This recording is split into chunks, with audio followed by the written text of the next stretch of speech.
day one, a violent vertical ledge setter. I see some gas on this.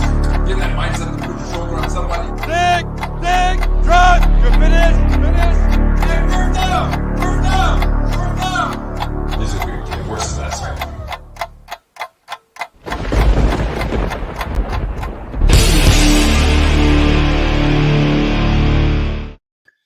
Well, hello, everybody. What is going on? I really enjoyed my 15 minutes without all of you. I even used the restroom.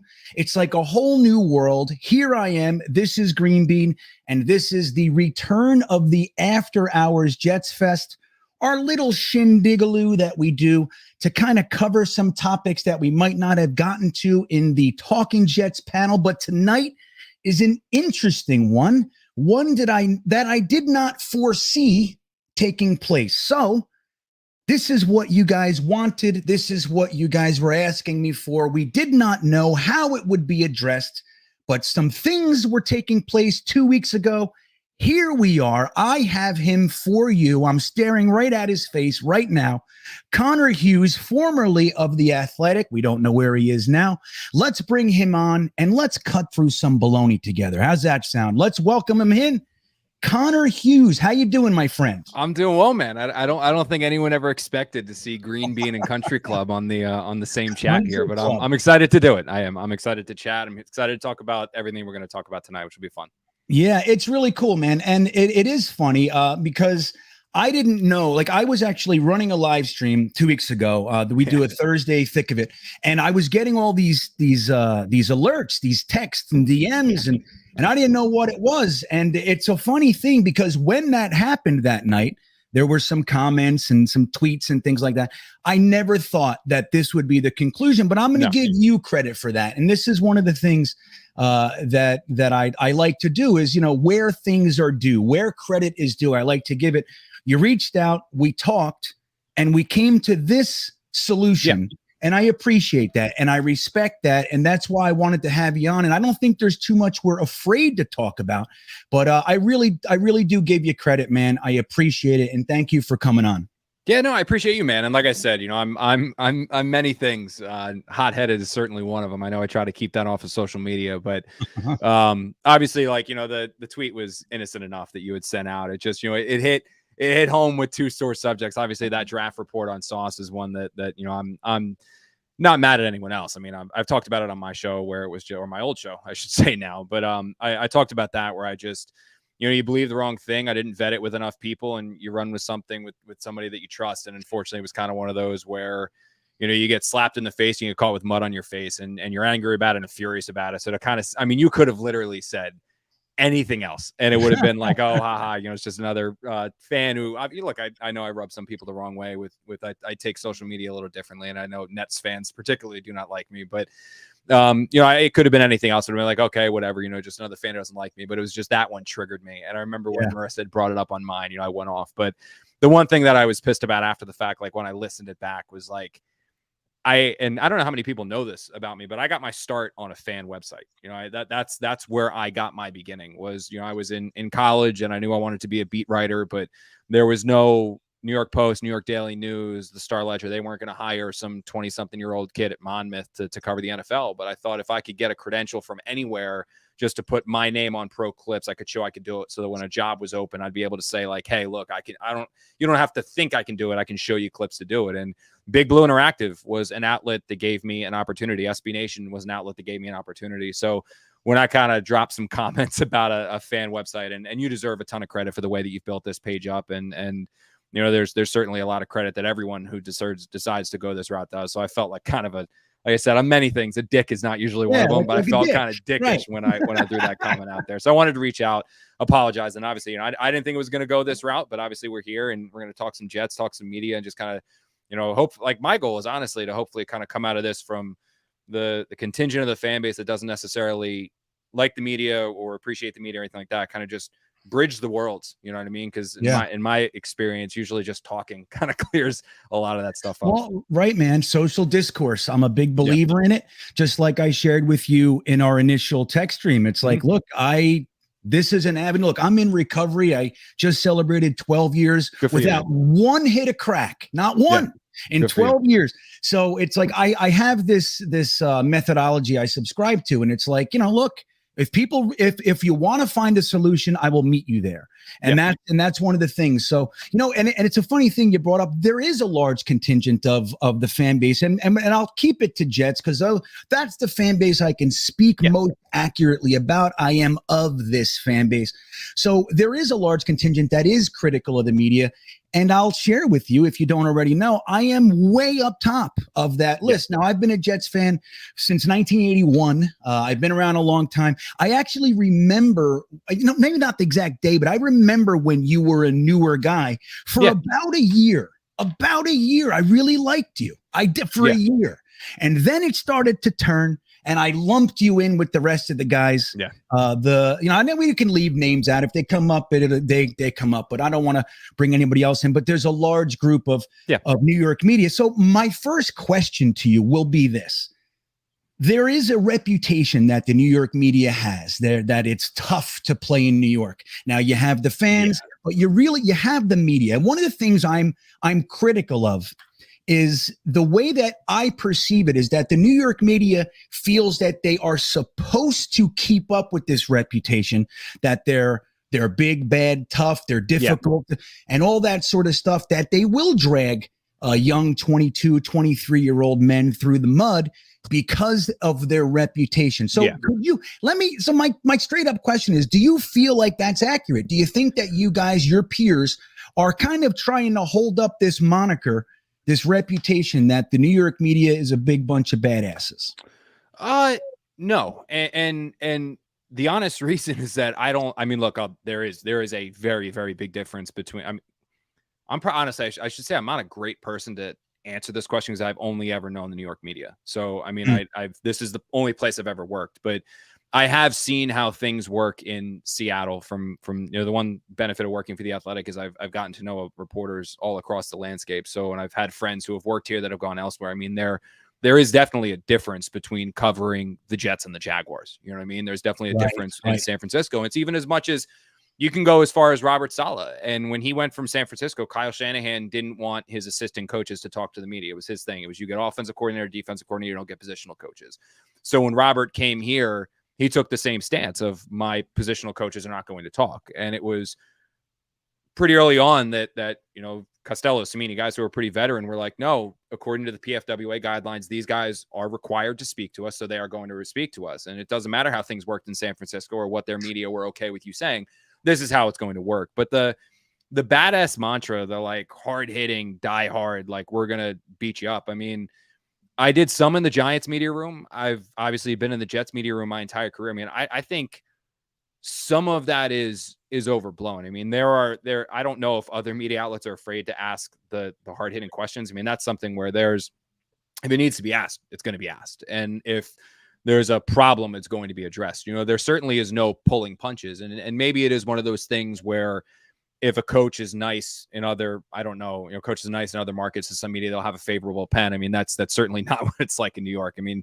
Adam Gase could have been the nicest guy. Todd Bowles could have been the nicest guy. Robert Saleh sure seems like he is the nicest guy. If the Jets start 2-10 this year, there's going to be plenty of columns and stories written about, is this guy the right man for the job, no matter who he talks to or who he doesn't talk to. So I don't know if there's this like feeling in the locker room or in the media room of like, we need to be badasses and speak. I've never gotten that sense.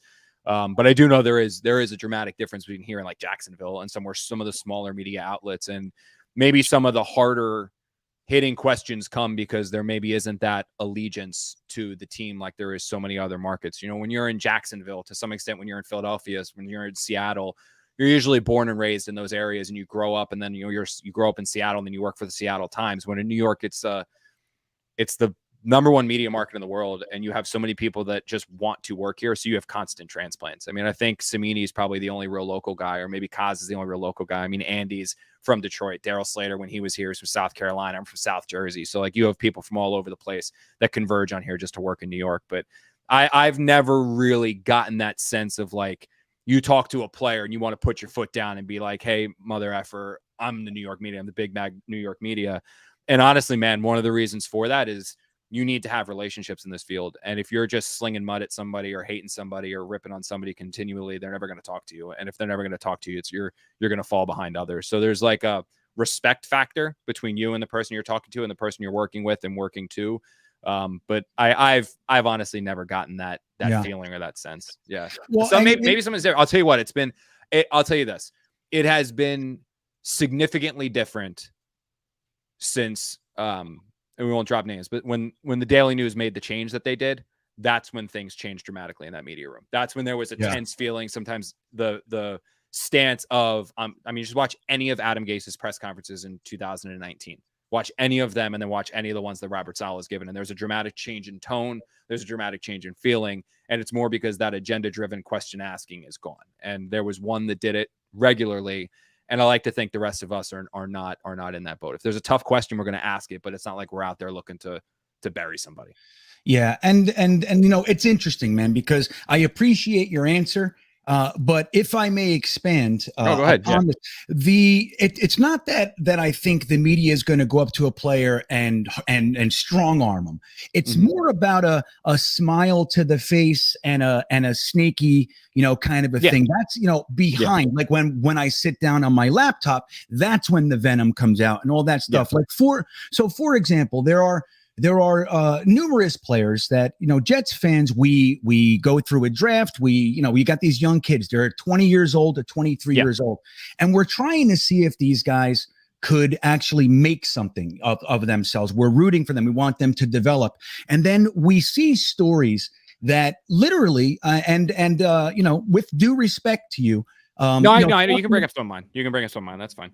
Yeah. So like calling a player, saying they have a cavalier attitude. Yeah. And when they're, struggling, or just things like that. It seems to me like there is a perpetual, let me just say, like a continuation of a narrative that one may have created or presented. When it's no longer there, it's still a continuation of it. And that might go with somebody, hey, I thought they were going to draft this guy, so let me continue stories this way. But we routinely see this. Now, myself, again, I don't really follow New York media. I don't. But I see you guys because I follow New York Jets hashtags and stuff like that.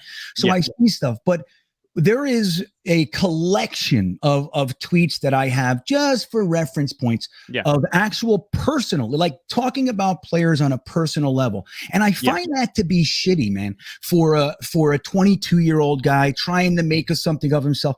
What is the media's stance? Like, what are your thoughts as a human being in the media room?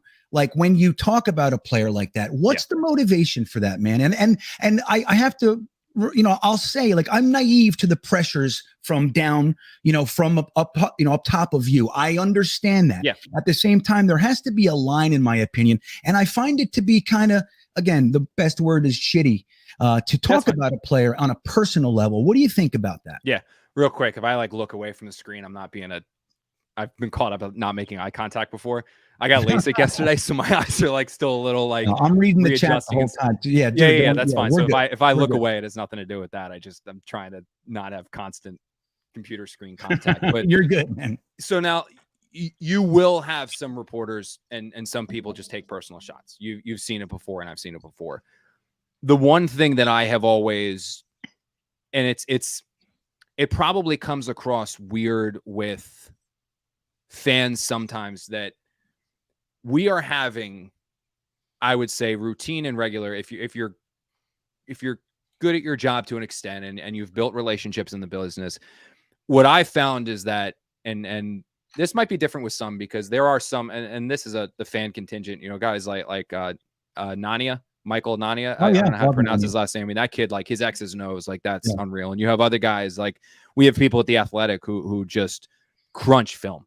And that's never really been my thing. And the reason it's never been my thing is that there is literally no amount of film that I can watch and no amount of numbers that I can crunch that will allow me to understand football at the level of the people that I cover. So what Michael has done an unbelievable job at is he doesn't have the access, and I don't mean this as an insult to him, but he doesn't have the access that I have. So why would I try to go the number route like he can when he can do that 10 times better than me? When then what I can do is I can bring something different, which is that I talk to these coaches, I talk to these executives, I talk to these scouts, I talk to people from other teams, and I ask them what they see. And then I take that information and I try to present it to you guys. Sometimes, though, you are given that information on the background, or you're given that information off the record. And when I will write things like that cavalier attitude, like I said about Denzel in practice, I won't put per source. I won't put so-and-so said this to me. But a lot of times those observations, those opinions, when it comes to the specifics of a player, when it comes to those aspects of a player, they're not necessarily generated by me trying to be a dick to the player. It's based off of conversations that I have had with people about. So, for example, you can read any of my stories going into last year, and every single one of them had Denzel Mims as the number 2 receiver with Corey Davis and Elijah Moore.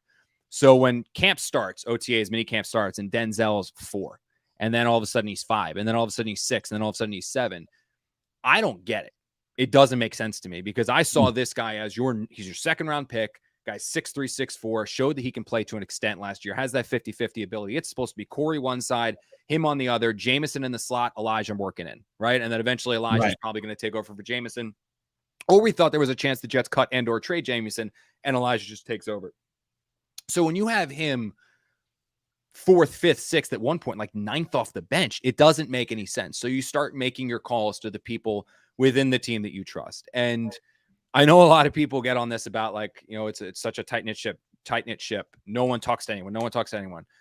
Every single team and every single staff all talk to reporters. Where we see these guys at the combine, you build relationships. You see these guys at the owners meeting, you build relationships. Eventually you get you don't talk to everyone. I don't talk to everyone in the building. There are people that I don't talk to. Yeah, LaFleur. I don't talk to everybody. I don't talk to these person, but you do end up having people that you build and you have good relationships with. And so when this started happening, I wanted to know why. And unfortunately, there's only so many things that a coach can say on a podium. And some of the things that he can say on the podium, what he can't say on a podium, he ends up telling to you in confidence. And you can then use that to formulate your own opinions. And so when he had that cavalier attitude in practice, and I know I got ripped at it, so I took a video of it, and I tried to kind of illustrate what it meant in the video. And you saw Braxton Berrios going through the drills, going 110 miles an hour. The ladder drill one? Yeah, and it's just, then you kind of see Denzel go, and it's the tap, tap, tap, tap, tap, tap, turn around and catch. And then it's like, or you see in individual drills when he's supposed to run a slant, and you watch Corey do it. And when I tell you that dude fires off the line, if he's supposed to break at 5.5 yards, he breaks at 5.5 yards, and he's cutting inside, making the grab, putting it away, and powering up. And then you see Denzel, and it's kind of like the slow run forward, the casual plant, and then he drops the pass, picks it up, and runs. And it's like, man, you see everyone else doing it, and that's what drove the coaching staff nuts.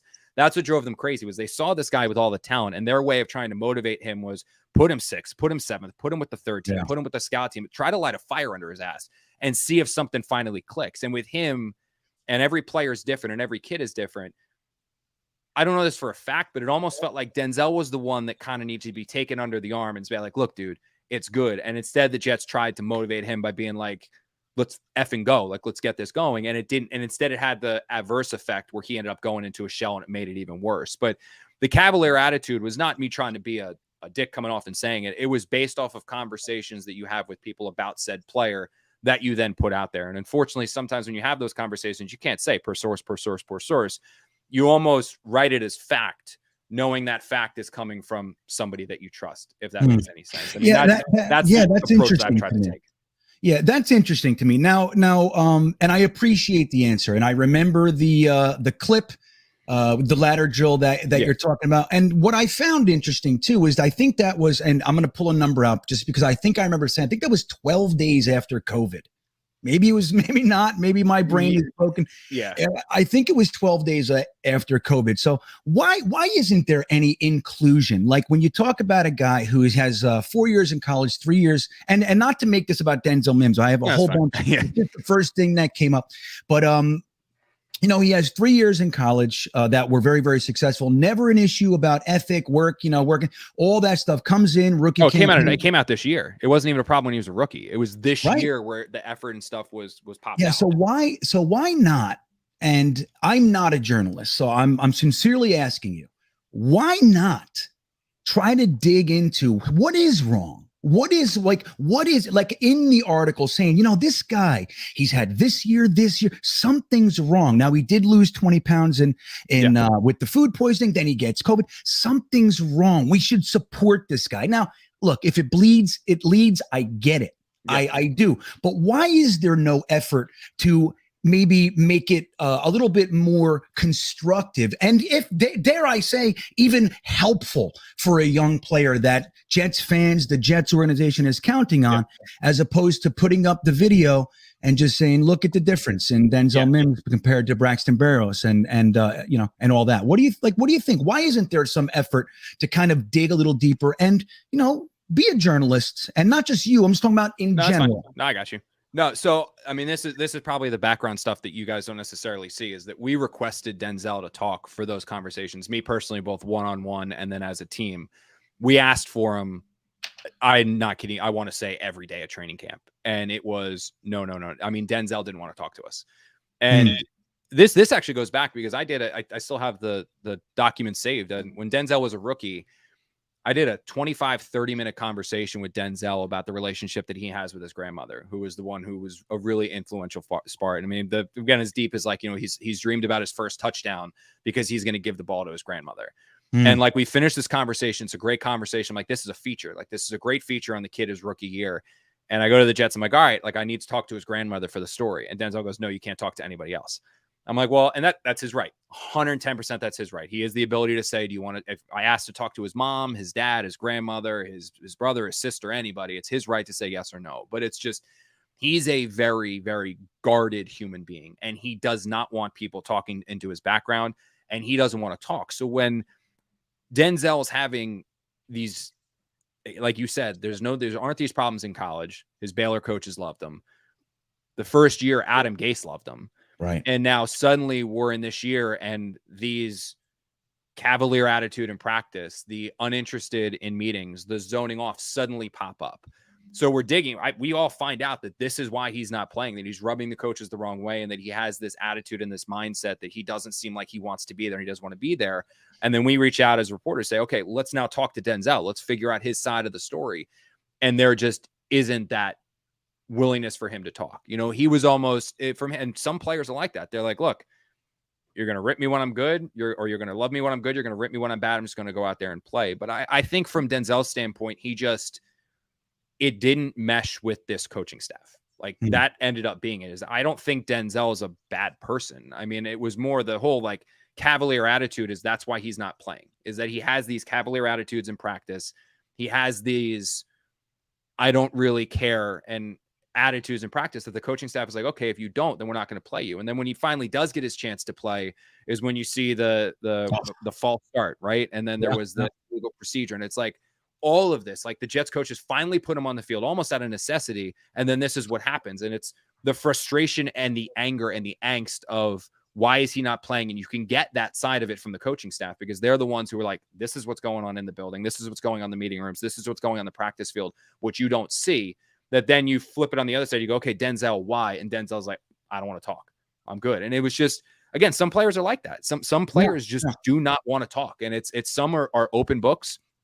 Some are guys like Bilal Powell was one who did not ever want to talk to the media. I got him one-on-one after our practice. We talked for 45 minutes. It was the best conversations I've ever had with a player. I really got to know who Bilal Powell was and wrote what I thought was a really good feature on the guy. It was one of my favorite features. Same thing with Marcus May. Now, the difference with Marcus May, equally like Denzel, where he's not gonna speak loudly. He's not gonna demand, like Jamal was the guy who screamed and yelled, look at me, look at me, look at me. Marcus May was the exact opposite. If people followed him because they realized who Marcus May was and they wanted to follow him, he wasn't going to talk, but I was able to get his mom and brother on the phone. And I got to know who Marcus May was as a person. He was fine you talking to his family. He just didn't want to talk. He just, it was his thing. He's like, I don't want the attention. That doesn't matter to me. So and that makes, right. And that's fine, right? It doesn't matter, specifically, you don't have to be an extrovert to be liked or anything like that. But it's just, excuse me, it's just an interesting thing. And I'm coming to you from the fan perspective. One of the things, we wonder why there is this divide. Why is this? I mean, there is a perception. And again, I'm not speaking necessarily for others. I'm talking about for myself. I'm considered an old head around here. I don't know why, but that's how everybody views me. I'm like one of the old historians, you know. I've been around a long time with this team. And it's like one of the things that when we're talking about the media, it just seems like, and maybe you can correct me, it seems like you guys as a collective are more attracted to the low-hanging fruit, the gotcha, as opposed to the truth. And maybe that's coming out wrong, but do you think that's accurate? Is there a lot of pressure? And again, if you can't speak about bosses, I'm not asking. I can talk. No, I can talk 100%. But, you know, what's the pressure? Every outlet's different. Is how. So I worked at. When I worked at the Star Ledger NJ.com, it was click driven. So it was very page view driven. So it was, I remember like we had stories where it was like, and it's not that way at NJ.com anymore. Like 110%. It is not that way at NJ.com anymore. That company has very much changed where now it's almost like The Athletic in that it's valuing features and it's valuing enterprise and it's valuing those stories.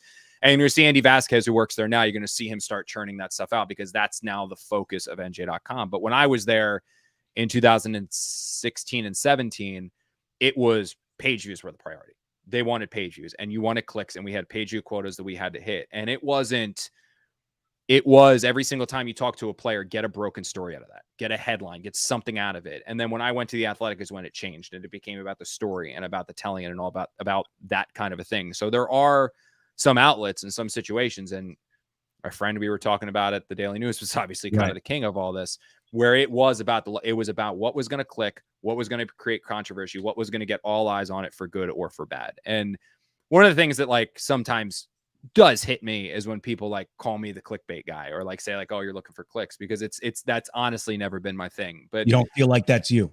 No, I don't. No, I don't. I never really have. Like, I think that's one of the reasons why I went to The Athletic. And don't get me wrong. Sometimes on Twitter, I can be snarky and I can make jokes. Right. I mean, I think that's always been, you know, when I mean, this is a totally different point of the conversation. We can get to that later. But what I kind of look at, and it's the unfortunate, I think, aspect of the Jets right now is that, and to be completely candid with you, it's probably also a little bit of a back out and result from COVID, is that this team has been very bad for a good chunk of time, right? I mean, you had 2015 where they had a hell of a run in 2015. Right. 2016, they had playoff, and Darrelle Revis said Super Bowl expectations, but beginning in 2016 when it all blew up, and then 17, 18, 19, 20, 21, it's just been bad, right? And when you have that much bad, generally there's only so much good you can write, right? Because the team, I mean, it's been a very, very bad football team. And even when they had kind of that brief little 7-9 season with Adam Gase, the Adam Gase storyline and the hatred for Adam Gase kind of just blew over. But the one thing that I've always tried to do, and it's the truth, and it's kind of what you've touched upon, is you guys don't want to just read negative shit, right? That's enough. Now, constructive, it's like, look, if somebody's in camp and they dropped 4 passes, they drop 4 passes. What are you going to do? Make 100%. It up? You know, that's fine. We don't want to be we don't want our asses powdered. At the same time, it's like, can we get both sides of this, please? Like, that's kind of what we're asking for, right? So the unfortunate aspect of that, and this is football and sports in general, is an escape for everyone, right? I mean, it's your means to, if you're dealing with problems with your family, problems in your personal life, problems with work, whatever, sports and entertainment is the way that you can shut all that off for 3-4 hours on Sunday. And then whenever you're trying to read or watch it, and just turn it off and just focus on something positive. Unfortunately, when the team sucks, it's more like, okay, I've got all these problems and personally that I'm trying to escape, and now I'm coming here for relief, and it's just more negativity, right? Right. So I've always tried throughout my career to, when things start, they start usually always optimistic in the off season, sadly. And then it's like October-ish is when things start going really downhill. You cover it downhill to a point, but once it kind of gets down, there's no point in going further down, right? That's when you start picking and you start prodding. And in the past, what I've done is that's when you'll pull out features. That's when you kind of focus on this interesting story, this kind of story, this sort of story. Ever since COVID in 2020, the locker room was stripped of us.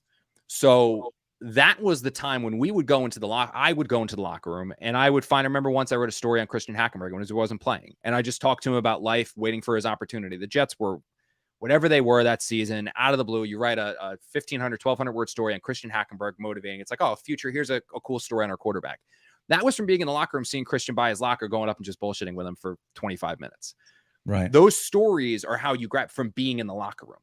When you're not in the locker room and when we don't have access to the players, aside from the podium where you're just asking nuanced football stories and you're not able to dive into a player's personal life, really the only thing that you can write about and the only thing that we have had to write about since the 2020 season, 2019, right, whenever COVID hit, like the 2020 season, has been the product on the field. And the product on the field has been so bad that it's almost been just like, yeah, it feels like you're beating a dead horse, but that's also the only horse to beat. There's no live horses. It's just one dead horse. That's all you've got to do. So what I'm so excited about this offseason is we're back in the locker room again.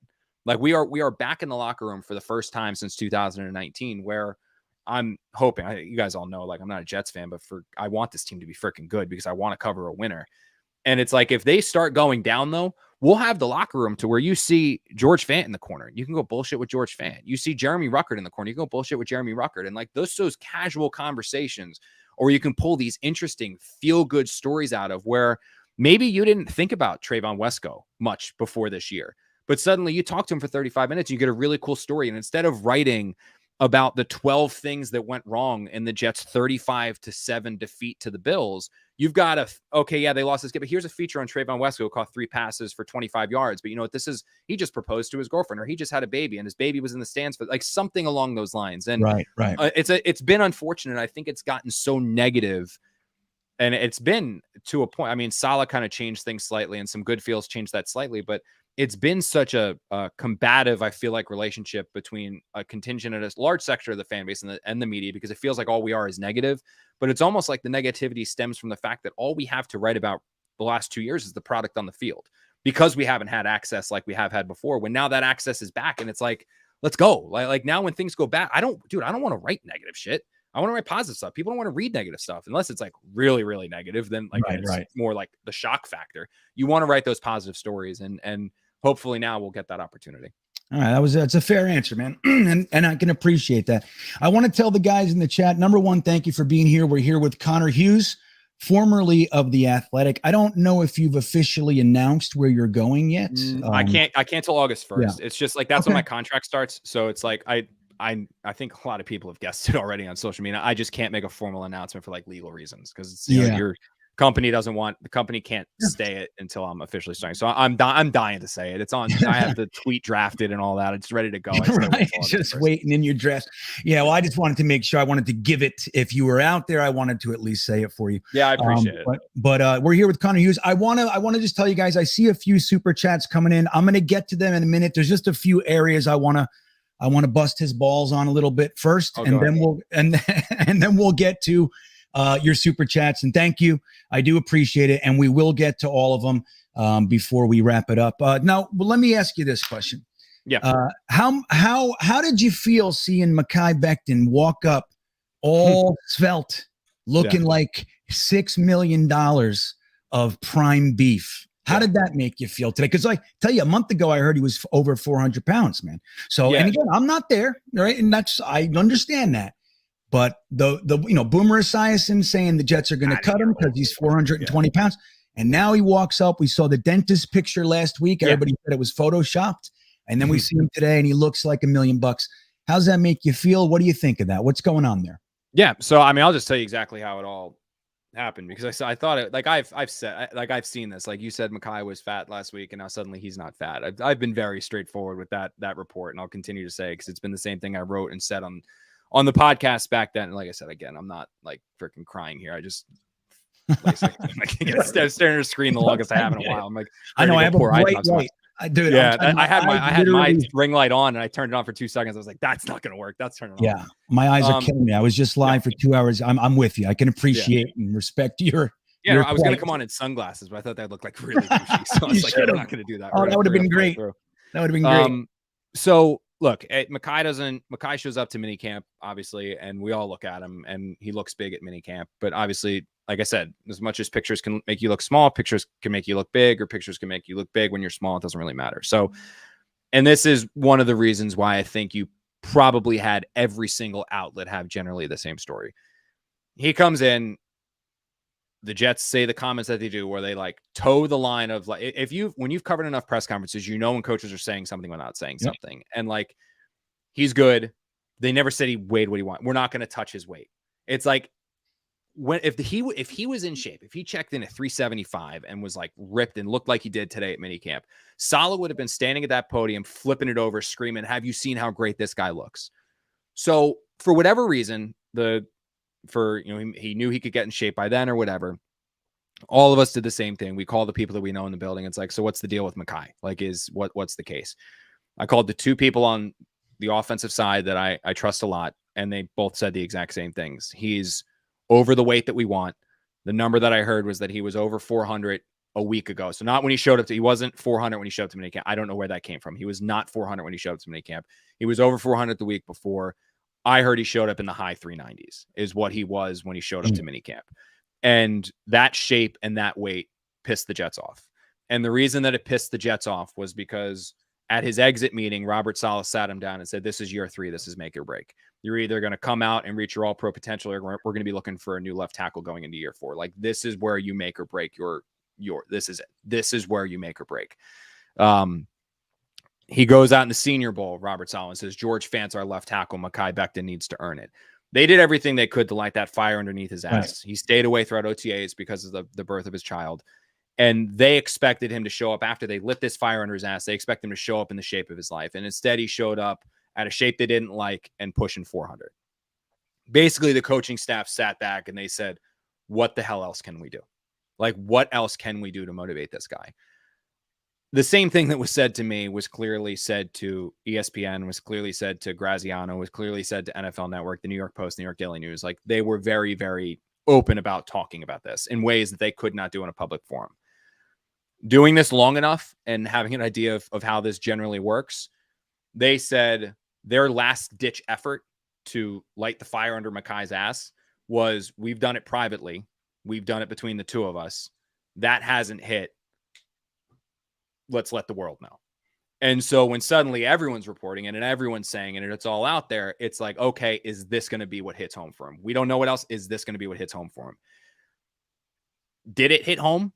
I don't know. Did Mekhi just have this plan where he's like, "Look, I don't need to be in shape for minicamp when I'm not going to practice. I'll just be in shape for training"? I don't know. We haven't talked to him about it, but I can tell you that the player who was 395 pounds and looked, oh my God, what the hell happened standing atop that podium at minicamp, he put the effing work in. I mean that, like, I saw like he put the work. I mean, I put the two pictures side by side, and some people were like, I felt like it was the Fresh Clean Tees t-shirt that I get on my Instagram all the time. Right. Where it was like, oh, look at the big guy. Look how much different a t-shirt makes. Like, no, dude, like, I saw that guy in person. That was a massive human being in front of me. And now the guy I'm seeing in the picture looks completely different. So what somehow it's like gotten lost in translation was like, Connor keeps calling Mekhi.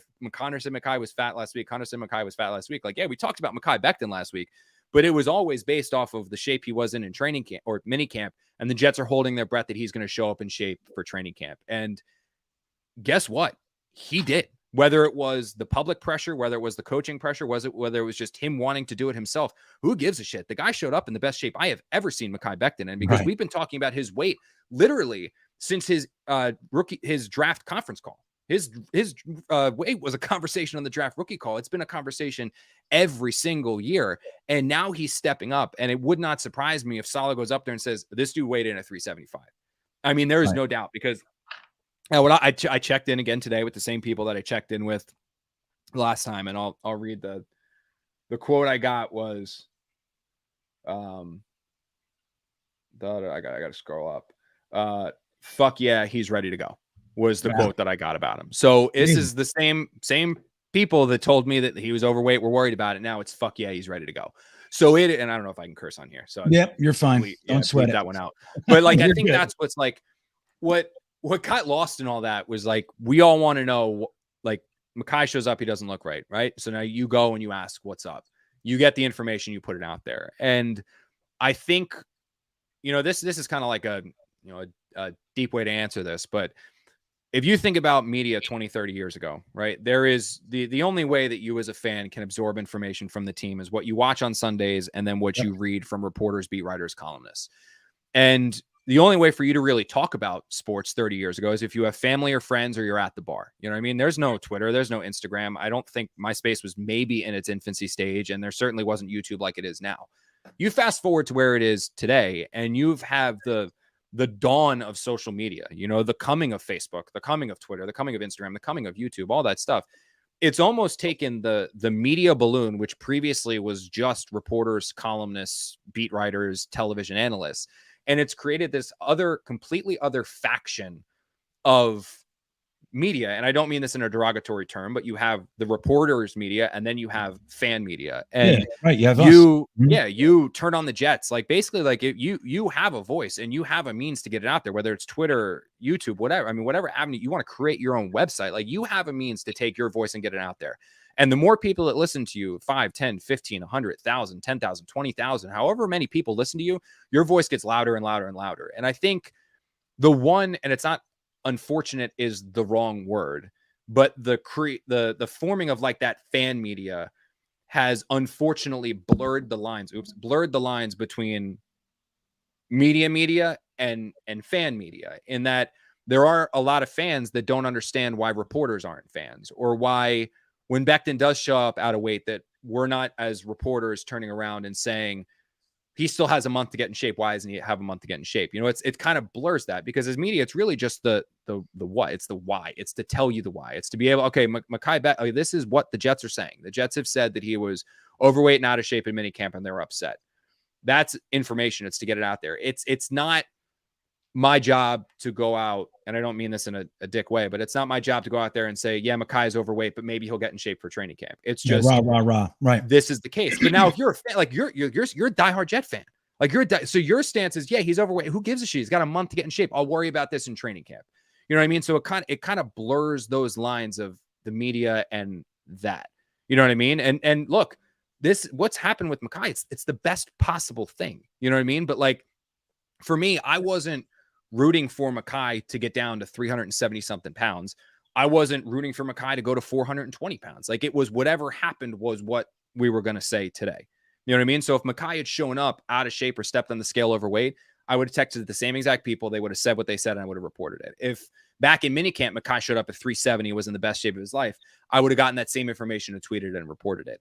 The unfortunate part of the Jets, and we were just talking about this, the unfortunate part of the Jets over the last 2 years or so is that it has just been so negative that there really hasn't been that many positive news. You know what I mean? Like, you don't really want to read a positive story on Braxton Berrios, who's just like your slot receiver, your backup slot. You know what I mean? But if this team turns it around and Zach gets going and the team starts winning 7 or 8 games this year, then 9 or 10 next year, then 11 or 12, I mean, is there going to be no negative stuff? It's going to be all positive. And, you know, the worst thing we're going to be complaining about is like, you know, oh my God, are they going to cut their number 4 receiver who you think might develop? I mean, look at what the Rams are writing and what the Patriots writing, what the Bills write. You know, it's all minor stuff, but it's like a weird divide. You know what I mean? But it's everyone has their place, and the formation of people like you, like TOJ, like I mean, when I started on this beat, you guys were how I learned the Jets. I wasn't a Jets fan growing up, so following you guys and learning you guys and listening to you guys were like, and like Jersey Dom, I read him and all right. Who's the other Jersey dude?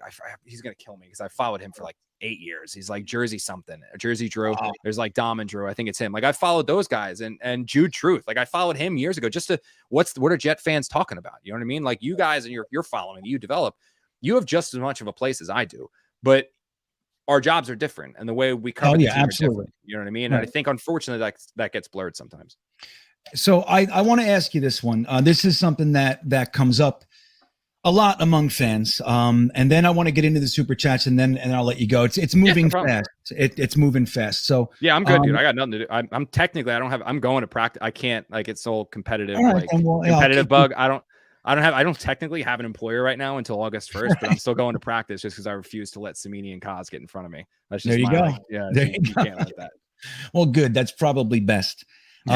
So all right, so there's a curious question. Now, a lot of the stories, the actual like breaking news that comes out of the Jets doesn't come through the beat.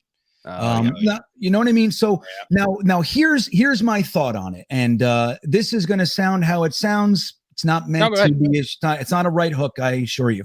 But so the thought is that the New York Jets don't really trust and or respect the local beat enough to give them the breaking news. Now, maybe who they're really going to sign. I mean, look, a lot of the players that the Jets beat tells us we're interested in. Most of the time, it doesn't happen, unless it's telegraphed nationally or something. But the stories are generally, somebody from the national side.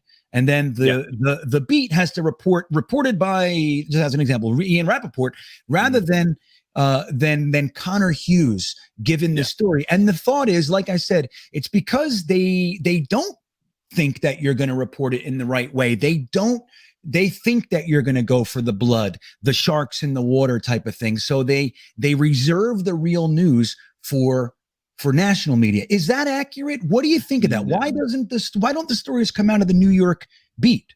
Comes from agents. It's not the team. It's the agents. And the way that I'll give you this example. It's the real world example. So this was 2019 or 20, whenever the Jets signed Pierre Desir. So I had known an agent, actually, the agent for Vincent Smith was like one of the guys I was closest with. And he was a guy who when Vincent signed, I sent him a casual text, just kind of information. We just hit it off. He was a good friend of mine. So at the Senior Bowl, I took him and one of their interns out to dinner, and he goes, my boss is in town as well, who's like the head of the agency. He goes, do you mind if he tags along? And I was like, yeah. I was like, just don't kill me. I was like, I don't have like an unlimited expense report. Don't kill me, but sure. Like let's tag along. So we ended up having a great dinner. We had a really good time. We didn't even talk. I mean, we talked ball for probably like 5 minutes. The rest of it was just about life. I was getting married, like his life. How do you get started? How do you get in the agency? What's it like? All that stuff. And we ended it. Great conversation, exchanged numbers. I hadn't really known him before, and just had a really, really, really good conversation. So free agency ends up coming, and we're all trying to track down. We're all texting people, blah, blah, blah. Who do you have? Who do you have? Who do you have? And I see my phone lights up with a call from this guy. And I'm like, oh shit, I wonder why he's calling me. So I answer, I say, hey, what's up, man? He goes, Pierre Desir signing with the Jets. Go with it. It's yours. And I'm like, shit. I was like, thanks. Appreciate it. Pierre Desir signing with the Jets, source. Go ahead, break it. It's awesome. So I let the hysteria of like that day in free agency die down. And that evening around 8 or so, I texted him. I just said, hey man, I know you didn't have to give me that break. I really appreciated you doing that for me. Meant a lot. It was actually my first broken signing since this. I was like, I really genuinely appreciate that from you. Guy immediately calls me back and he goes, Connor, that text is why I gave it to you. It was definitely worth the motherfuckers that came my way. And I was like, right. What motherfuckers? Like, what do you mean? So one of the big wigs had called him, and basically when I broke that story and mother effed him to Timbuktu about how his contract was expiring, the next signing was due to him, how dare he not give it to him, and he's never gonna blah blah blah blah blah blah. And I was like, dude, I'm sorry that happened. You don't have to give me another one if that's it. But this guy, whenever something happens, he now calls me, and he hasn't had a huge jet since like that's what I was thinking. So somebody got mad. Happens, it comes. Somebody got mad that it wasn't their stories. Exactly. You're saying that's crazy. Okay. When it comes to a lot of agents, they have handshake agreements where they're either usually a Rap guy or they're a Schefter guy, and Rap and Schefter deserve a ton of credit for what their relationships they've been able to build with them. But they know so much information that it's almost like if you want, go back and read, I think it was MMQB maybe did like a day in the life of Schefter during free agency. And you can see the amount of information that he gets. Then he's talking about like Alshon Jeffrey's calling him basically and saying like, Schefter, what are these 3 receivers getting? And then Schefter's like, this receiver's getting this much, this receiver's getting this much. So he now knows to go back and say, okay, I want this. And then in exchange for getting information, he gives the signing. So there's like these little like handshake agreements basically all throughout where it either goes to NFL Network or it goes to ESPN when it comes to transactional. Like that is where it goes, ESPN, or it goes transactional. And for you to break into that, I mean, if you want even more, like read the Schefter story that came out in the Washington Post recently, where he's expensing like $30,000 worth of gifts for sources and sending them bottles of this insane brandy and this insane bourbon as like a thank you for like helping him and giving him sources. Like, bro, it's on that level. It's good money, but like I don't make enough to give somebody a $2,000 bottle of scotch. Like I don't make that, and like that's what I'm competing against. So I just got to hope my nice personality and my nice smile is going to get me Pierre Desir. And even if I get Pierre Desir, he's going to get mother effed by this guy. We're talking Pierre Desir, like Pierre Desir. Now what I will say is that one thing that Robert did when he stepped in is he's been much nicer to the local media than Todd, Adam, Rex, anybody was, where you see more stories come out from us. Like you saw some of us get broken signings. And part of that was Saleh saying, like, I want the local guys that are here. They should be the ones that get this stuff. They should be the ones that get this stuff. But what's wild is that there were 2 or 3 signings that were supposed to be like, hey, when this happens, like, we'll let you know early. We'll let you know early. And the agent still immediately, like, I'll give you a perfect example was Laken Tomlinson when he signed. So Schefter broke the signing of Laken Tomlinson. So I was on it. Like I knew the Jets were in on him. I knew the Jets wanted him. And I had kind of gotten wind that it was going to be done. So I reached out to somebody that I know, I was going to say who I was, so pretty obvious, but I reached out to somebody that I know in the building. And I was like, hey, is this done yet? And they go, no, it's not. Like 5 minutes later, 10 minutes later, Schefter tweets out like, Laken Tomlinson is signing with the Jets, X years, X million, so-and-so guaranteed. And so I reached out to my guy. I was like, I just talked to you like 5 minutes ago. You told me it wasn't done. Like, it's like you couldn't give me a heads up. And he goes, dude, the agent called Schefter and told Schefter he was signing before the agent called us to tell us he accepted the deal. Like, that's how fast that. So it really, that's like, it's really not, it's not the team. Like the team, the Saleh and all that, like he's changing things in New York different, where it is the local media is getting fed more than they have, and just informed more, and just he's helpful. And I don't mean it as like a negative per source thing. He's just very helpful. Whenever you have a question, he's always reachable, and that's so endearing as a reporter, and it's so helpful as a reporter where you don't have to guess anymore. Like if I have a question or concern, it's just you ask and you figure it out. And that's how it used to be years ago. Like when Jim Fossil was the head coach and Herm Edwards was the coach. Jim Fossil for the Giants, Herm Edwards for the Jets. If you had a question, you called the guy in his office and he'd answer the phone, talk to you for 10 minutes, you hang it up and it's done. And then at some point it kind of changed and it morphed away from that. It's getting a little bit more back to that, but no, like the broken story stuff, that's just agents basically having deals with the big guys. You know what I mean? When I first started, dude, 2016, that it wasn't as like, it was kind of mixed. Like the big ones would kind of go to NFL Network and Schefter, but then reporters could still get some. Like I got Cromartie when I was in college. Like I broke the Cromartie signing when I was literally sitting in my English class. So you could get them. It's just changed so dramatically since then, where now it's like I said, you get Pierre Desir and the guy who gives it to you is getting mother effed. So it's like, it's just crazy. And it's honestly, and to tell you the truth, man, that's kind of why I told actually when that Schefter story came out and there was like this graph in there, which I sent to somebody that I know. And it was basically like guys saying how they beg when they're on the final year of their contract. Like, I'm on a contract year. I need a scoop. I need a scoop. I need a scoop. I sent it to this dude and I was like, if I ever fucking do this to you, I want you to drive to my house and I want you to slap me in the face. Like if I ever am begging you for a story because I'm in my contract year, it's never me. Like I build relationships with people. And this is when I changed post ledger, is that I said, like, I'm not going to talk to somebody about what they could tell me. I'm going to try to connect with people based off of if I can know them. And if we're going to hit it off as a friendship and we're going to hit off on a personal level, then, you know what, we'll know each other and we'll be friendly. And if you someday want to tell me information and help me, that's great. We'll do it that way. But I'm never going to ask or beg it of you. And taking that stance has helped me become more connected within the building than I ever thought I could be. And it's just from just being me, not trying to be I'm a reporter. I want a source. I want a story. Just being me and get to know these guys on a personal level. They get to know me on a personal level, and you build relationships based off of things that aren't football related. And then when you do need to know something football related, you call and you ask them. And I always, like I told one of the guys, like we were going to go out, and I was like, just so you know, I was like, there will be no football questions. And he goes, no, he goes, you can ask me Jets. I was like, no, I was like, we're going to socialize. I'm going to talk to you. I was like, but it's going to be personal. I was like, and if I ever have a question on the Jets, like if I want to know why this play was called or why you ran this defense or why this offensive thing was run, just answer my text or just answer my call. And that'll be the only time. I was like, everything that's in this text message, it's off the record unless I ask for me to report it. If I ever have a question, I'll do it that way. And my not niche that I've carved out, but the way that I've decided to do my job is that I just want to be the guy that can tell you why. So when the Jets sign this person, fine, let Schefter and Rappaport have the signing, right? I'll call all the people that I know and I'll tell you why they went that route. Why did they sign this guy over that guy? How did it come together? Perfect example, when Adam Gase got fired. I didn't break that Adam Gase got fired, but as soon as Adam Gase was fired, like the minute later, I had a story telling you how the Jets were going to find their next head coach. And it was from talking to 5 people in the organization. I said, don't give me when he gets fired. I don't care. Just tell me why. When the Jets didn't fire Adam Gase after they got their asses handed to him by the Broncos on Thursday night, I didn't have actually, I think I did actually break. They weren't firing him, but I had why they weren't firing him. Like, why aren't you firing Adam Gase? It's like, it's one of the reasons I got hired where I'm hired going to now is, like I said, look, if you want a transactional hound, that's not me. The Athletic talked to me, and we were in discussions about me being their NFL insider. They wanted a transactional guy. They wanted a guy who was going to be one of those people that's like begging for the break. And I was like, that's not me. I'm never going to be that guy. I never want to be that guy. I want to be able to tell you the why. And the place I'm going to is at the Athletic. As a reporter, as a columnist, gave me the opportunity to tell the why. And the place I'm going now is giving me another opportunity to continue to tell the why. And that's kind of what I fashion. But yeah, long-winded way to answer your question. Yeah, but well, it doesn't come from okay. the team.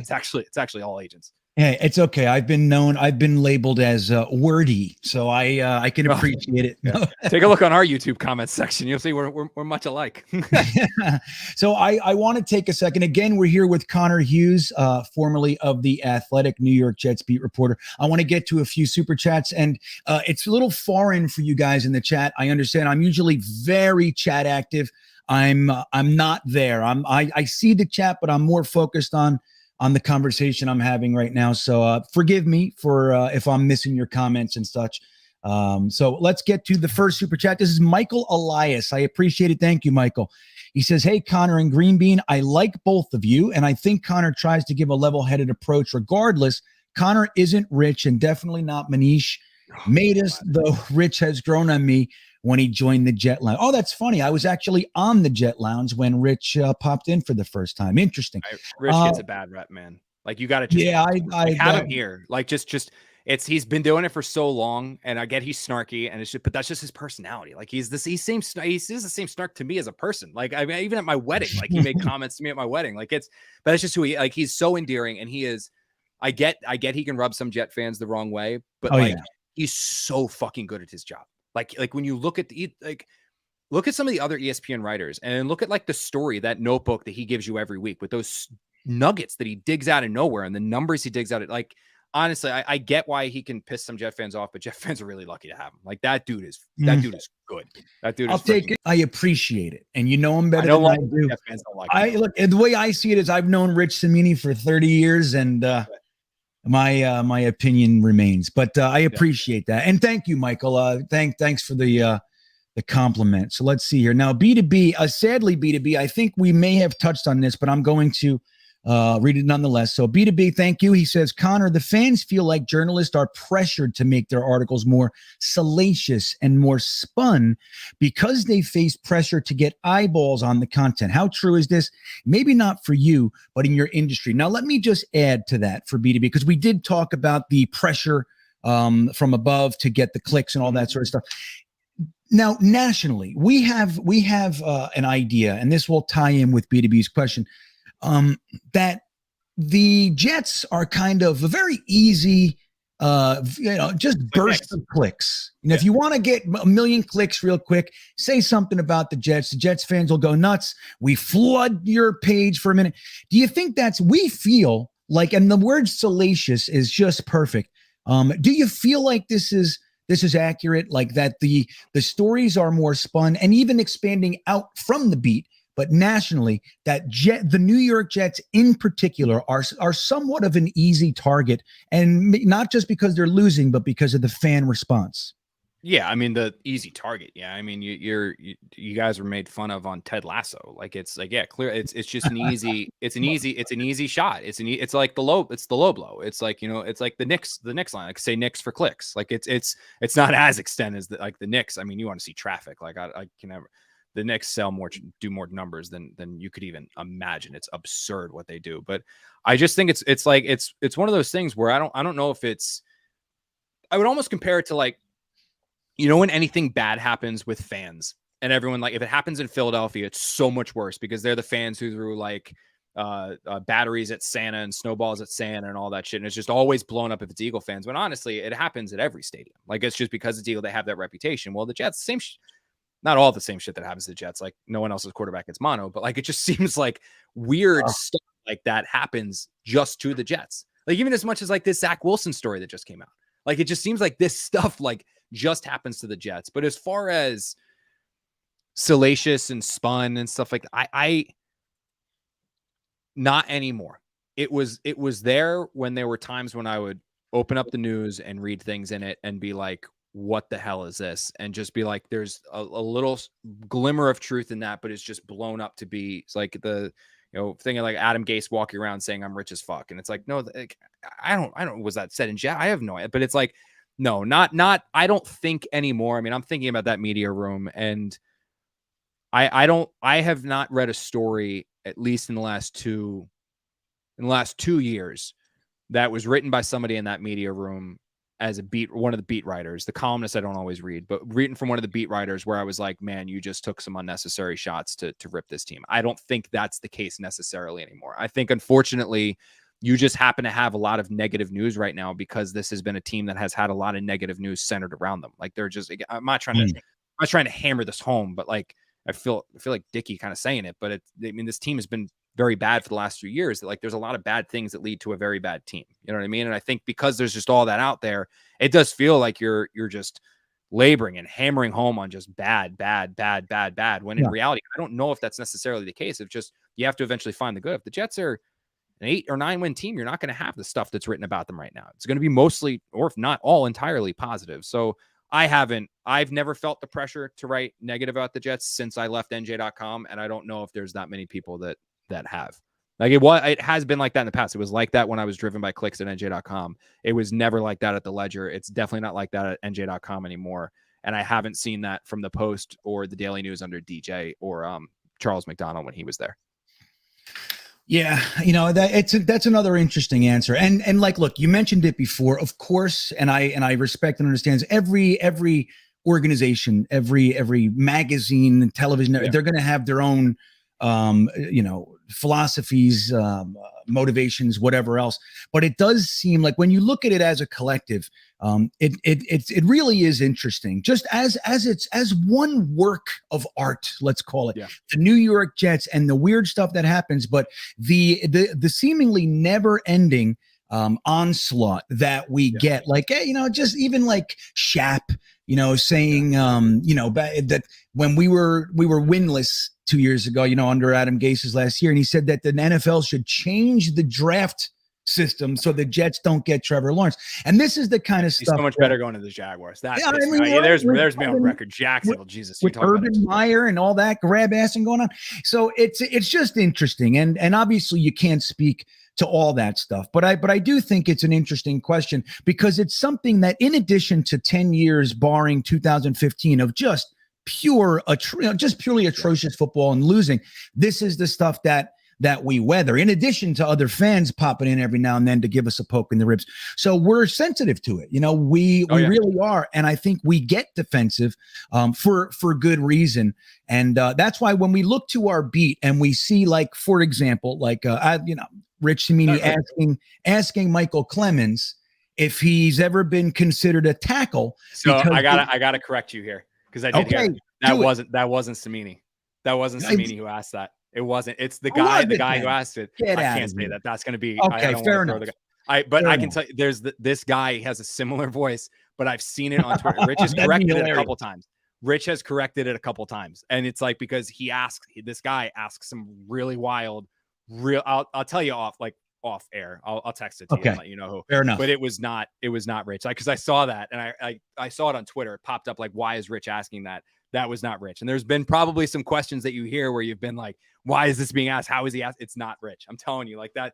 If ever you're curious, now you got my number. Shoot me a text and ask, was that him? Was that him? Because that, I know it's unfortunate. You're not the only one. Like, I've seen it on my Twitter where it'll pop up on my mentions. Like, I can't believe Rich just asked that. It wasn't actually Rich. That wasn't Rich who asked that. That was an absurdly ridiculous question. And all of us were like, though? Wasn't it? Now here's the 2+2 that goes on. A lot of you guys were saying that the Jets were going to draft a tackle, whether it's Icky or Evan Neal or whoever. We're going to draft a tackle because the Jets are so disenchanted with Mekhi Becton, and the story continues, right? He's eating himself to death.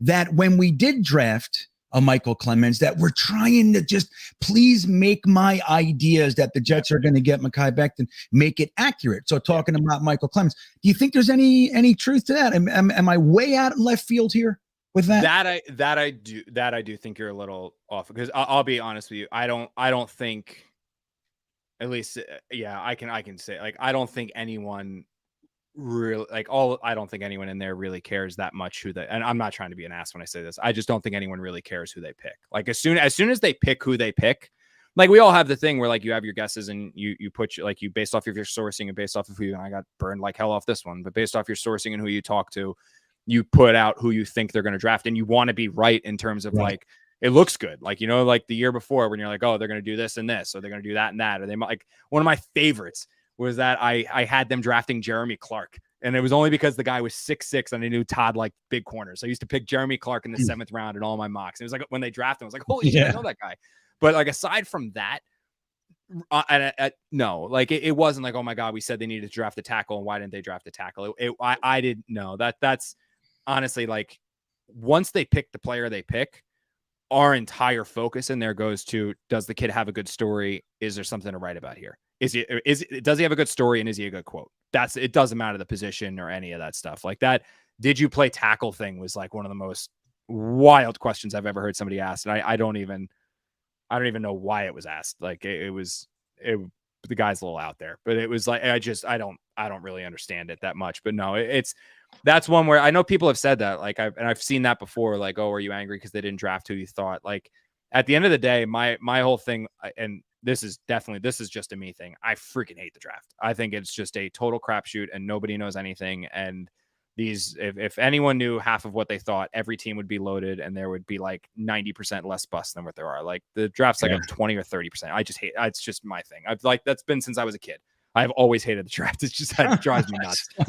But it's like, no, I don't think any of us, like, that was like, once they didn't draft Icky, it was like, okay, they didn't draft Icky. You know what I mean? And unfortunately it was, yeah. And then it's just, okay, then it's gone. And it was just like, with the whole like line, like the Icky thing was like, you have like the coach, unfortunately, Mackay and that whole draft class was drafted for a different coaching staff. And yeah, you have a new coaching staff in that maybe doesn't value Mackay and Denzel and would have wanted somebody else where they see Icky as the right thing. So you have the coaching staff that maybe wants this and a front office that likes that. But at the end of the day, ever since Saleh was hired, Joe Douglas is Saleh's boss. They're not on equal footing anymore. So Saleh gets what Douglas gets what Douglas wants, and Douglas wasn't ready to give up on Mackay yet, and he didn't.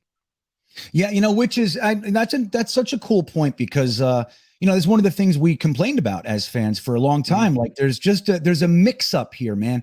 And the idea that our GM is actually the coach's boss, it seems it's like it's groundbreaking for us, but it just seems so, you know what I mean? It took us so long to get here, but it's nice to see. So I want to give you a couple quick fires.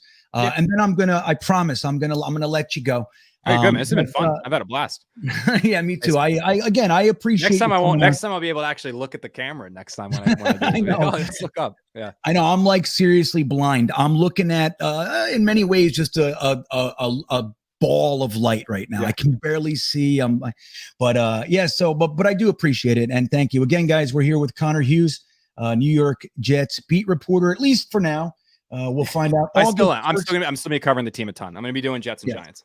So it'll be both, but it's like more Jets than Giants. So I'll be doing like 60-40, 70-30, and then probably 70-30, but then it'll probably flip if the Jets turn out to be really good and the Giants are, and I'll tell you what, looking over that, familiarizing myself with that Giants roster, holy shit. Like, oh boy. I'm like, oh boy.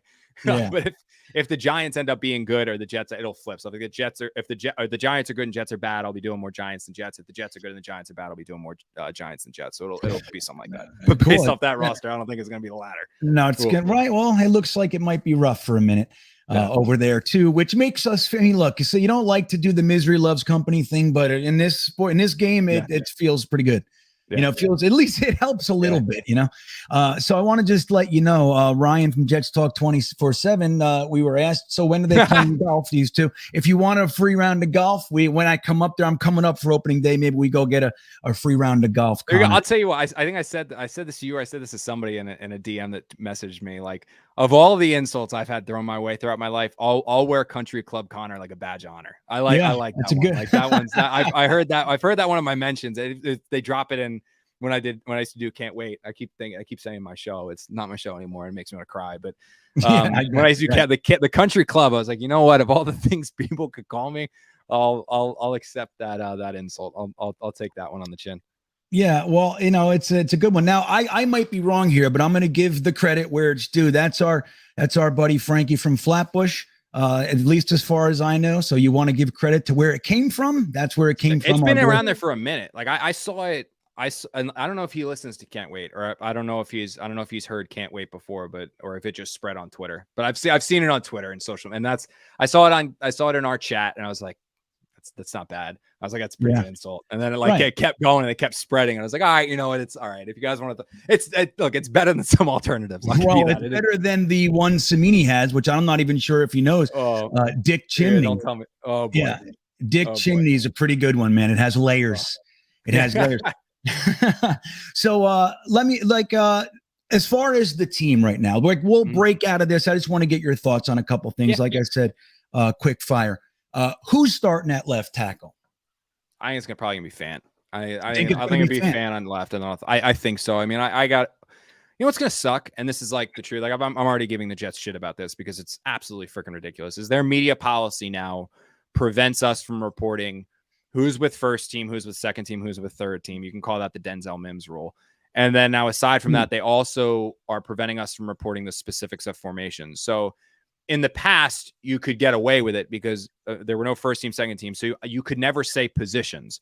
But what I could say was, for example, when Eric Decker in 2016 was working a lot in the slot, I could not say Eric Decker's working in the slot. What I could say is that Eric Decker, Brandon Marshall, and Quincy Enunwa are working with the first team receivers, right? Like that's what I could say.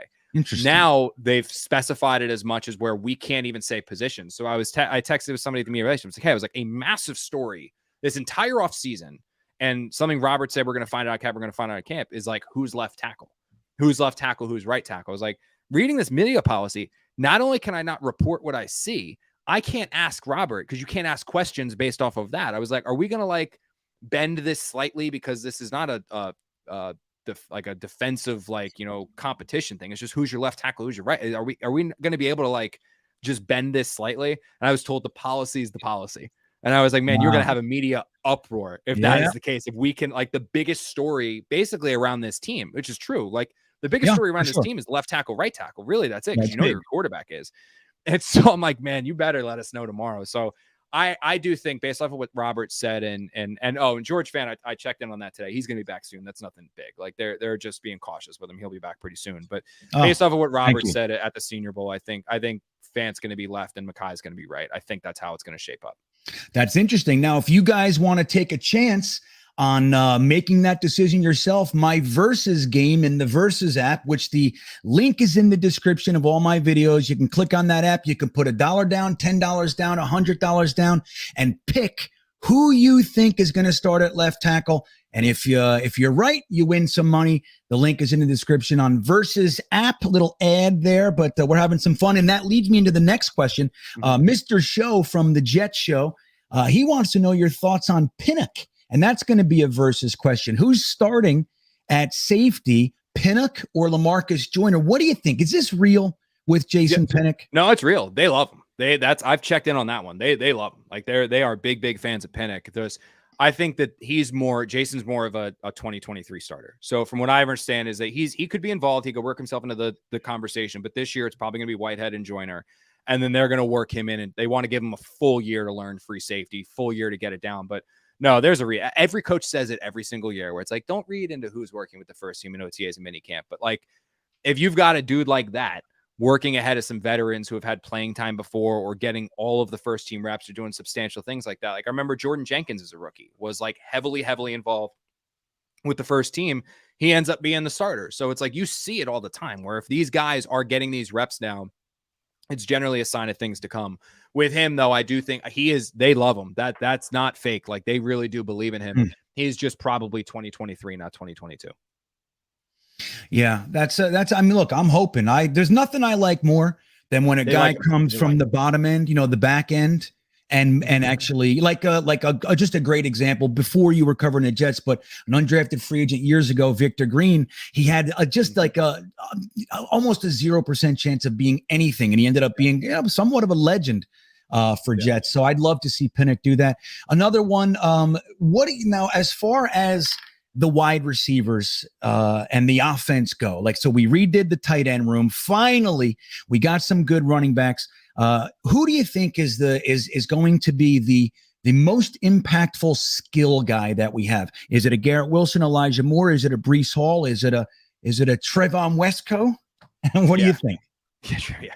I think Breece Hall is going to be a stud. I like the Jets love him. Like I was even talking with somebody today about like, an offensive guy, just about who you're most excited for. And the first name he says is aside from Zach, is Breece Hall. And it's just like, I think I think that guy's just a home run hitter. He's a game changer. Now, the only thing that could take Breece out of the equation early in the season is that schedule is brutal, where if the Jets are behind by, some of those teams are playing, if they're behind by 2 or 3 scores, they might not be able to run the ball like they want to. But in games that are one possession, they are going to feed that kid. They love Mike Carter, but they view like Breece Hall as like a legitimate. Salah said it over and over again. Like they look at him as like a game-changing home run player. So I think Hall's a big one. And then I think Elijah Moore could be in for a real. I think Elijah Moore is a potential star. Like I do genuinely believe that you might have, like somebody asked me on Twitter, I think the other day, about is he a top 10 receiver at the end of the year? There are so many damn good receivers in the league. I don't know if he's top 10. But I think he's a stud, and I think he has a chance to be a legitimate star. Like he's really freaking good. Yeah. Well, hey, man. I feel similarly, and I think look, 10 years ago, Breece Hall's a top 15 pick in the draft. That's one of those things. So that's the case this year. Jets had the same grade on Garrett Wilson as they did Elijah Moore, and they got more in the second round. So that tells you how much they value. Yeah. Incredible. Yeah, that's still I still can't believe that he slid that far. Yeah. Now switching it over to defense, this will be my final question, I think. Linebacker. JFM question. This is about JFM playing. No. The linebacker. About that one. Well, what's the JFM? What happened? Somebody there? says he's not a. I confirm this because I was like, am I crazy? Oh, with your comparison to Tuck.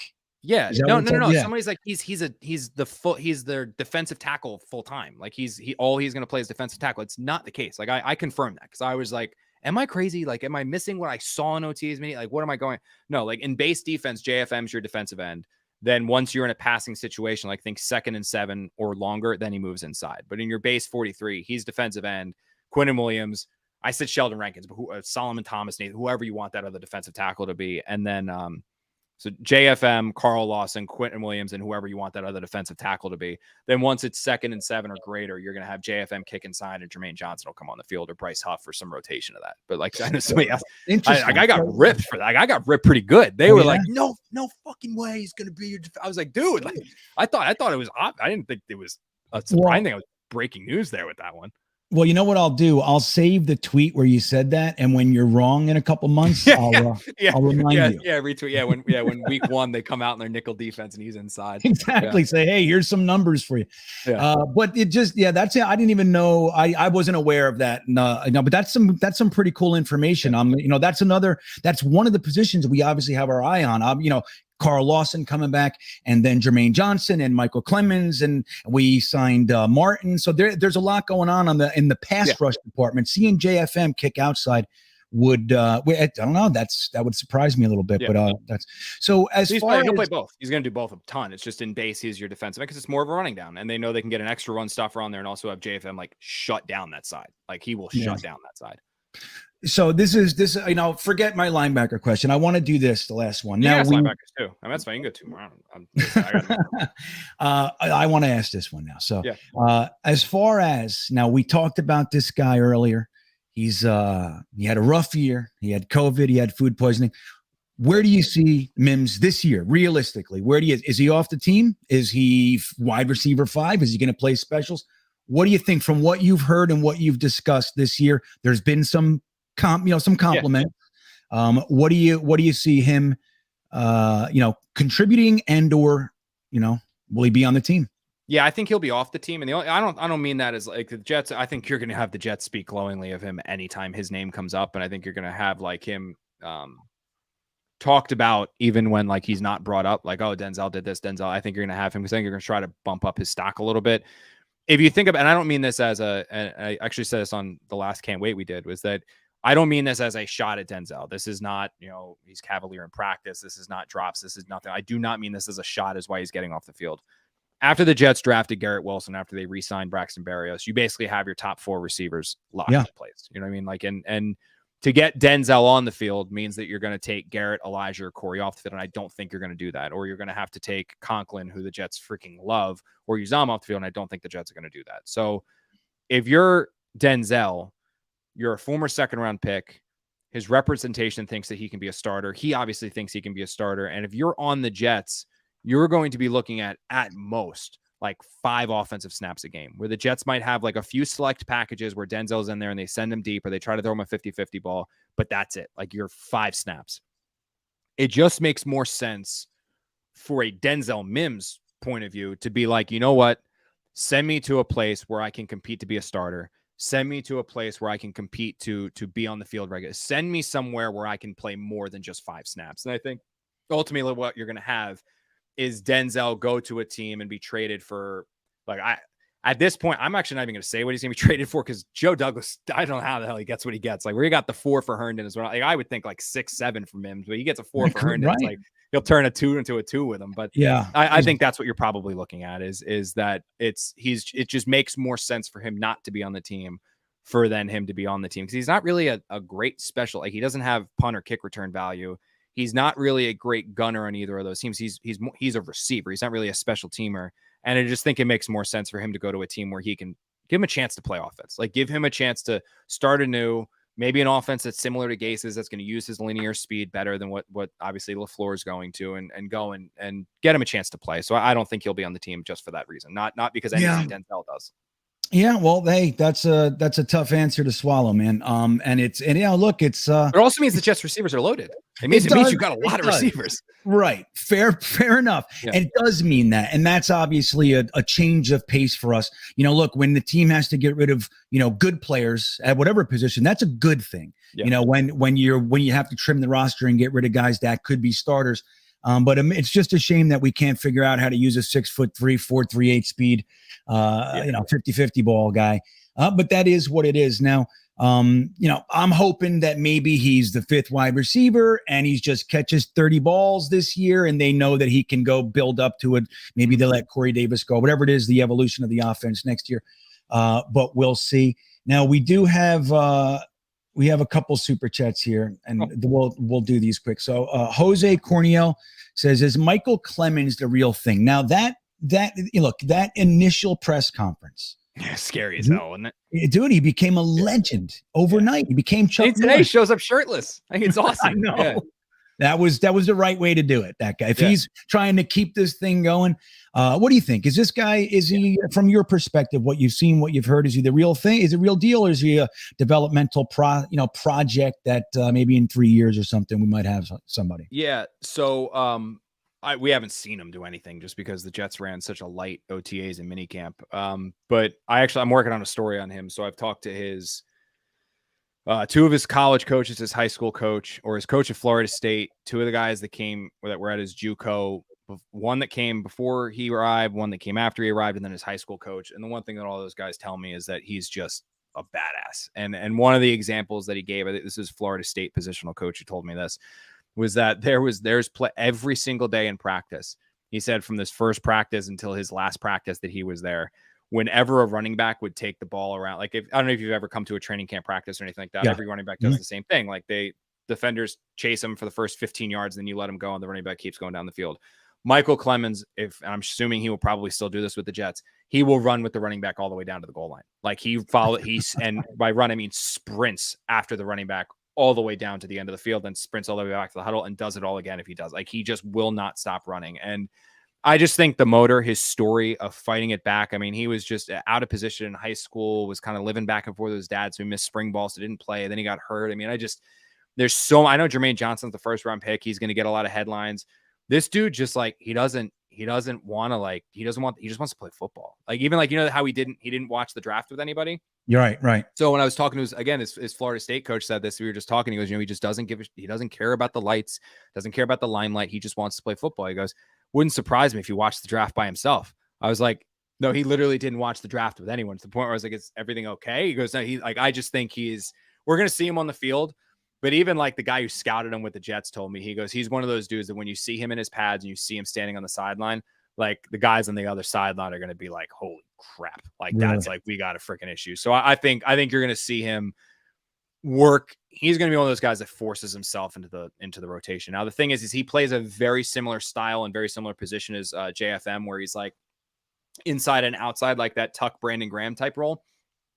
So he might not play as much as a rookie. He might be the eventual replacement for JFM, but I think they've got to, at the worst, they've got a nasty SOB who's gonna make his presence felt, which you need a couple of those guys on the field.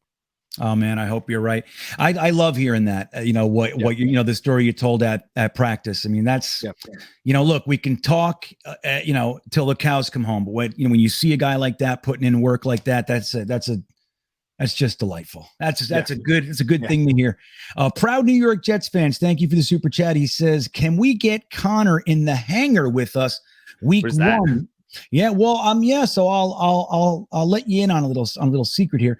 A whole shitload of us, a mess of us, are going with the Jet Lounge into, there's a club, I guess, in the stadium called the Hangar. It's the first time that is that in where it's at the fifth, like on the field level? It's like in the corner, okay. But I think it's like mezzanine level kind of. Okay. Gotcha. Okay. But there's like a good 200 of us, lots of content guys. We got guys, Damian Woody's going to be there. Tony Richardson, I believe, Lavernius Coles, lots of guys. Awesome. So anyway, why don't you, maybe, I'll try to stop by. Yeah. I'll come down. I mean, we're just in the press, but I'm almost positive I'm doing Jets week one. I still have to figure out my schedule. All that stuff's got to be figured out come August 1st, but I'm almost positive I'm doing Jets week one. So yeah, why not? Yeah, I'll come on down. That's be fun. I've come out to a couple tailgates before, like when friends and family have come out to games. It's always fun. Like, it's always fun seeing you guys. Like, it's it's cool too. It's surreal. Like I said, when I always tell people when I started doing this job, like there was obviously Samini who'd been there forever. Kaz had been there forever. And, I tried to make a name for myself when I was writing for about.com and the Journal Inquirer way back when, and Scout and that kind of stuff. And my way that I did it was that I wanted to have a presence on social media and a presence of my writing. And when I did radio and podcasting and TVs and all that stuff, where if any fans saw me at the bar or any fans saw me anywhere, they felt like they could come up, grab a beer, and we'd shoot the shit about football and the Jets for forever. I never wanted to have like that just straight up Connor reporter and report the news and go away. I wanted to let you into my life and let me into what I like and what I don't like, and the fun and random things that go on in life and Marvel power rankings and shit like that. Just be me. You know what I mean? Like the person you guys see on social is the exact same person I am all the time, and just kind of build that community that way. And I think it's worked to an extent, because when I see fans and like Jet fans and they say hi, it's the coolest feeling in the world. You know what I mean? So I'd love to come hang out with you guys and just meet more people. It's always fun. Yeah, I mean, our tailgate, I think we'll be, I'm not sure if we'll be by Gotham City and then Jetnation. Yeah, I know Gotham City. Yeah, I know Gotham City guys. Yeah, they go to a lot of road games. I see them out. They're always doing Jet Chance, and I see them in their gear. All right. Yeah, they know what they got it going on. And I'll be with Jetnation too. They're like maybe I don't know, half a parking lot away from each other. So we'll be out there and we'll be in the hangar. So you can pop in. One more from Jet Show. He says, I wanted sauce with 4. Ideally, I wanted sauce and Hall. Now with Reed and sauce, where does that leave Bryce Hall? This is actually a great question, Mr. Show. What do you think? Are they just going to have 4 cornerbacks on the field, or where does this leave Bryce Hall? Well, you got your 3, and then you got Carter and nickel, and then you got Hall or Reed and Sauce, because Sauce is going to be a starter. That guy's good. But I think so. Hall I go back and forth on, because corner's such a need in the NFL, where if somebody goes down and somebody gets hurt, you got film on Sauce playing, or on Hall playing, where he can play. I go back and forth on if the Jets see enough from Isaiah Dunn and Brandon Eccles, where they see enough where they're like, I think these guys are quality players, where maybe they're not starters, but they're potentially low level number 2 or 3 guys. And you think Hall is like a high level 3, maybe a decent number 2, but you get offered a team gets desperate when a corner goes down. You get offered a 3rd round pick, or you get offered a 4th round pick.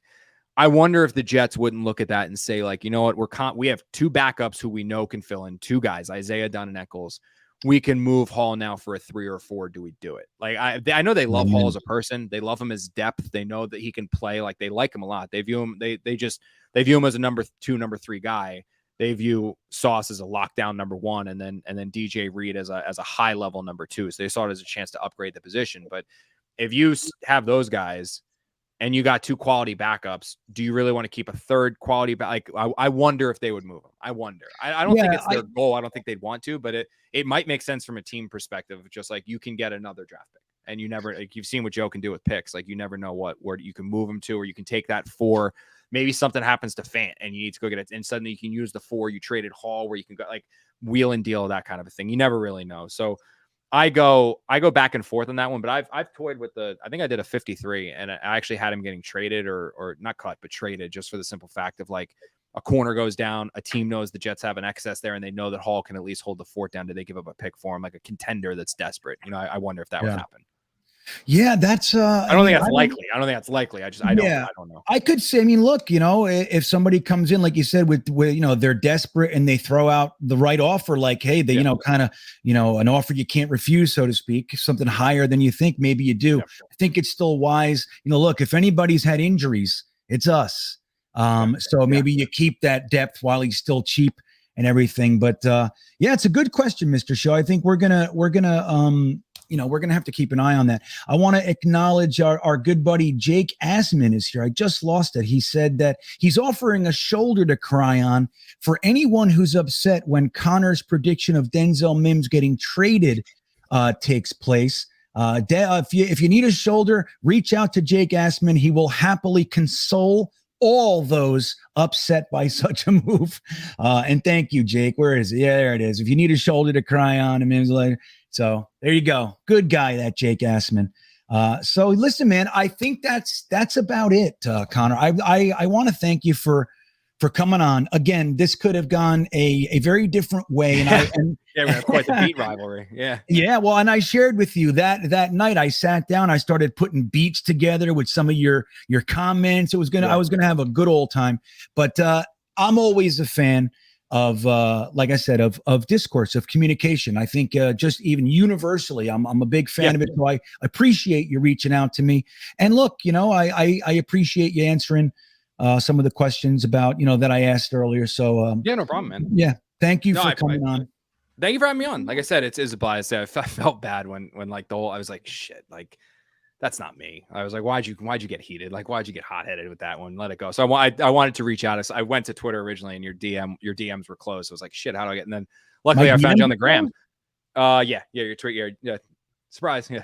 Breaking news. Yeah, that's not. But I found you on IG. So I'm glad we were able to do this, man, because this was a blast. This really was a blast. I had a lot of fun with it. I mean, like I said, it's kind of always good to talk through this stuff, and kind of see from my side of things. I obviously see things from your side of things completely different. And I know when I kind of was like, after I got pissed and said, kind of went on my pod and, just said dumb shit. I was like, I should see who this guy is and what his story is. And I started reading about it and figuring about it. I was like, damn, it's actually pretty cool. So I was like, it's again, outlets like your guys is why I am where I am and why I got the job. So, I mean, I have so much respect for fan media and you guys being able to build what you build with really no back. Like, I don't mean that in a derogatory term, like not having the power of like a major publication to be like, look, because so many people get that. They get followers or they get readership, stuff like that, just because of who they back. And to have someone like you and others, like I said, I've mentioned TOJ because obviously I followed him forever, Jets Insider, Jets Confidential, things like that. I mean, to do what you guys do is awesome. So, I'm glad we got in here to talk. I think this was fun. I think this is actually a really good time. So if you ever want to do this again, man, just let me know. Yeah, I will. And I appreciate the comments. And, look, man, again, this was probably my preferred conclusion, if you will. So I want to thank everybody for popping in. Again, I know it's a little bit different than my normal interaction with the chat. I hope you guys will forgive me. We'll get back to it. But thank you all for being here. I want to remind you, if you haven't already, liking the video and subscribing to the channel is just about the best thing you could do for America. So if you do that, I will greatly appreciate it. And again, Connor Hughes, well, do you have anything to promote or anything you want to say? Or no, actually nothing to report. That's the fun thing. It's like, like I said, Kaz was making fun of me today. He's like, what the hell are you doing here? He was like, you don't have to work. Why don't you take the week off? Like, you don't start till August 1st. But like, it's that, like I said, man, it's that whole competitive mindset is like, I didn't gain anything really from listening to DJ Reed, Vera Tucker, and these guys just do general, like, podium access where they just said cliche answers, but my competition was there. And I don't know, it's in my head. Like, I can't, if they're there, I have to be there. Like, that is like, there was even a little access thing yesterday when I got LASIK, and I like called the doctor trying to find out a way to like reschedule the LASIK to like get to this hour. Like, can I drive the same day? And they're like, no, they're like, you cannot drive the same day. I was like, well, what if I have someone drive me? Like, so it was, it's like a weird competitive thing, but like, yeah, I technically don't have anything to promote because I don't have anything going on until August 1st, but then I'll interesting, right? To announce that. Yeah. Interesting dynamic for you suddenly. That's a change. Yeah, but again, thank you, everybody. This is Connor Hughes, formerly of The Athletic. August 1st, he will be letting everyone know what his new digs are, and we can all either make fun of him or cheer him on, whatever we want to do in his new position covering the Jets and Giants. But that's going to do it. I thank you guys for being here, and we will see you next time. Whoops. Shit. Sorry. Well, we will see you next time.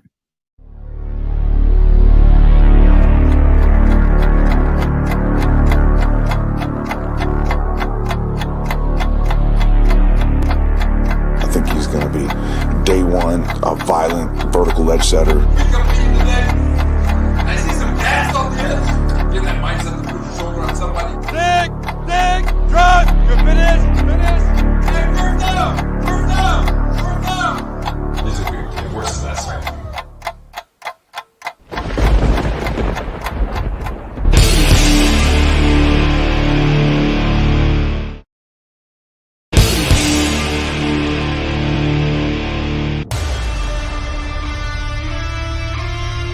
Pressure in control. Man, that looks great.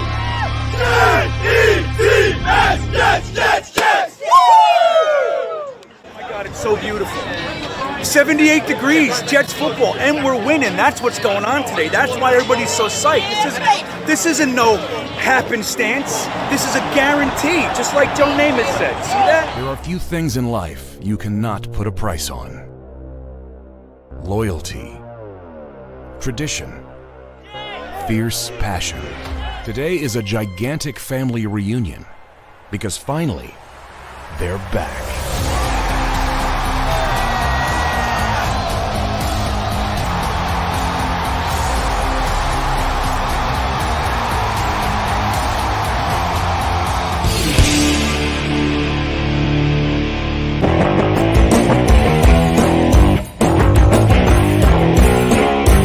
I love Jets fans.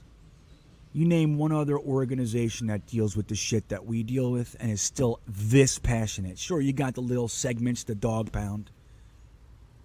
But look at the Patriots fans. They just had 20 years of there are kids, there are 20, 21-year-old, 25-year-old people in this world that are Patriots fans who have never known losing. Never in their entire lifetime. They were born into this Belichick-Brady thing, and they have consistently won. They've won 6 Super Bowls. They've been to 9 or whatever it is. And then when they didn't get in there, they were the AFC Championship game or the semifinals or whatever. And what happens the year that Tom Brady leaves? Dude, you have droves of people leaving the Patriots. These are diehard Pats fans. This is what they have. Diehard Pats fans going to be Tampa Bay Buccaneers fans. Why? Because I'm a fucking fan of Tom Brady. Bullshit. What is that?